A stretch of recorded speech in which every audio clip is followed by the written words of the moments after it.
HDK ಸ್ಥಾನ ತುಂಬೋಕೆ ತೆರೆ ಮರೆಯ ತಯಾರಿ. ಕೇಂದ್ರದಲ್ಲಿ ಮಂತ್ರಿಯಾಗಿರೋ ಎಚ್ಡಿ ಕುಮಾರಸ್ವಾಮಿ ರಾಜ್ಯಾಧ್ಯಕ್ಷ ಸ್ಥಾನವನ್ನ ಮಗನಿಗೆ ಬಿಟ್ಟು ಕೊಡಲು ಸಿದ್ಧತೆ.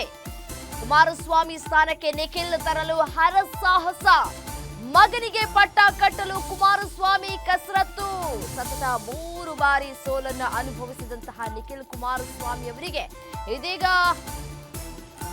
ರಾಜ್ಯಾಧ್ಯಕ್ಷ ಸ್ಥಾನವನ್ನ ಬಿಗಿಪಡಿಸಬೇಕು, ಅವರಿಗೆ ಕೊಡಬೇಕು ಅನ್ನುವಂತಹ ನಿಟ್ಟಿನಲ್ಲಿ ಸಾಕಷ್ಟು ತಯಾರಿಗಳು ಕೂಡ ಆಗ್ತಾ ಇದೆ. ಒಂದ್ ಕಡೆ ನಿಖಿಲ್ ಕುಮಾರಸ್ವಾಮಿ ಅವರು ಕೂಡ ಕಾಲಿಗೆ ಚಕ್ರ ಕಟ್ಟಿಕೊಂಡಂತೆ ಎಲ್ಲ ಕಡೆ ಹೋಗಿ ತುಮಕೂರಿಗೆ ಹೋದ್ರು, ಹಾಸನಕ್ಕೆ ಹೋದ್ರು, ಅಲ್ಲಿ ಜೆಡಿಎಸ್ ನಾಯಕರನ್ನ ಭೇಟಿಯಾಗಿ, ಕಾರ್ಯಕರ್ತರನ್ನ ಭೇಟಿಯಾಗಿ ಅವರಿಗೆ ಮನವೊಲಿಸುವಂತಹ ಪ್ರಯತ್ನಗಳನ್ನ ಕೂಡ ಮಾಡಿದ್ರು ಭೇಟಿಯಾಗಿ. ಸೊ ಒಂದು ಕಡೆ ಜಿಟಿ ದೇವೇಗೌಡರು ಕೂಡ ಈ ವಿಚಾರಕ್ಕೆ ಸಂಬಂಧಪಟ್ಟಂತೆ ಆಕ್ರೋಶವನ್ನು ಕೂಡ ವ್ಯಕ್ತಪಡಿಸ್ತಾ ಇದ್ದಾರೆ. ಸೊ ಅದಕ್ಕೆ ಅವರ ಸಮ್ಮತಿ ಇದ್ದಂತೆ ಕಾಣಿಸ್ತಾ ಇಲ್ಲ. ಪಕ್ಷದಲ್ಲಿಯೇ ಒಂದಷ್ಟು ಮುನಿಸುಗಳು ಕೂಡ ಮುಂದುವರೆದಿರುವಂಥದ್ದು. ನಿಖಿಲ್ ಸ್ವಾಮಿ ಅವರು ರಾಜ್ಯಾಧ್ಯಕ್ಷರಾಗೋದು ಬೇಡ ಅನ್ನುವಂತಹ ಮಾತುಗಳು ಕೂಡ ಕೇಳಿ ಬರ್ತಾ ಇದೆ. ಎಚ್.ಡಿ. ಕುಮಾರಸ್ವಾಮಿ ಒಂದ್ ಕಡೆ ಸಿದ್ಧತೆ ಮಾಡ್ಕೊಂಡಿದ್ದಾರೆ. ನಿಖಿಲ್ಗೆ ಪಟ್ಟ ಕಟ್ಟಿದ್ರೆ ಏನಾಗಬಹುದು? ಎಚ್.ಡಿ.ಕೆ ವಿರುದ್ಧ ಹಿರಿಯ ನಾಯಕರು ರೆಬಲ್ ಆಗ್ತಾರಾ? ಅದೇ ನಾನು ಹೇಳ್ತಾ ಇದ್ದೆ. ರಾಜ್ಯಾಧ್ಯಕ್ಷ ಪಟ್ಟ ನಿಖಿಲ್ಗೆ ಸಿಕ್ಕರೆ ಪಕ್ಷಕ್ಕೆ ಜಿಟಿಡಿ ಗುಡ್ ಬೈ ಹೇಳ್ತಾರೆ. ಈಗಾಗಲೇ ಜೆಡಿಎಸ್ ನಿಂದ ಅಂತರ ಕಾಯ್ದುಕೊಂಡಿದ್ದಾರೆ ಜಿಟಿಡಿ. ಮೈಸೂರಿನಲ್ಲಿ ಸಿಎಂ ಜೊತೆ ವೇದಿಕೆಯನ್ನ ಹಂಚಿಕೊಂಡಿದ್ರು ಜಿಟಿ ದೇವೇಗೌಡರು. ಮುಡಾ ಕೇಸ್ನಲ್ಲಿ ಸಿಎಂ ಸಿದ್ದರಾಮಯ್ಯ ಪರ ಬ್ಯಾಟ್ ಬೀಸಿದ್ರು.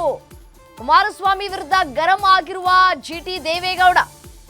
ಸೊ ನಿಖಿಲ್ಗೆ ಪಟ್ಟ ಕಟ್ಟಿದ್ರೆ ಜೆಡಿಎಸ್ ನಲ್ಲಿ ಸ್ಫೋಟ ಆಗೋದು ಬಹುತೇಕ ಫಿಕ್ಸ್. ಇದರಲ್ಲಿ 2 ಮಾತುಗಳಿಲ್ಲ.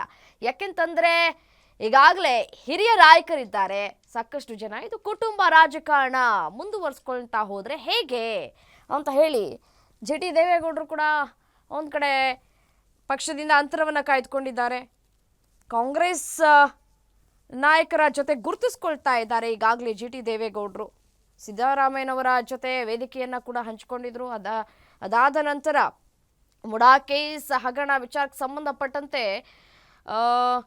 ಜಿಟಿ ದೇವೇಗೌಡರು ಸಿದ್ದರಾಮಯ್ಯನವರ ಪರ ಬ್ಯಾಟ್ ಬೀಸಿದ್ರು. ಇದೀಗ ಏನಾಗತ್ತೆ ನಿಖಿಲ್ಗೆ ಇನ್ ಕೇಸ್ ಪಟ್ಟ ಕಟ್ಟಿದ್ರೆ ಅನ್ನೋದು.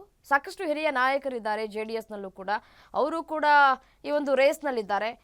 ಸೀದಾ ತೆಗೆದುಕೊಂಡೋಗಿ 3 ಬಾರಿ ಸೋಲನ್ನು ಅನುಭವಿಸಿದಂತಹ ನಿಖಿಲ್ಗೆ ಕೊಟ್ಟುಬಿಟ್ರೆ ಹೇಗೆ ಅನ್ನುವಂತಹ ಪ್ರಶ್ನೆಗಳು ಕೂಡ ಉದ್ಭವ ಆಗ್ತಾ ಇದೆ.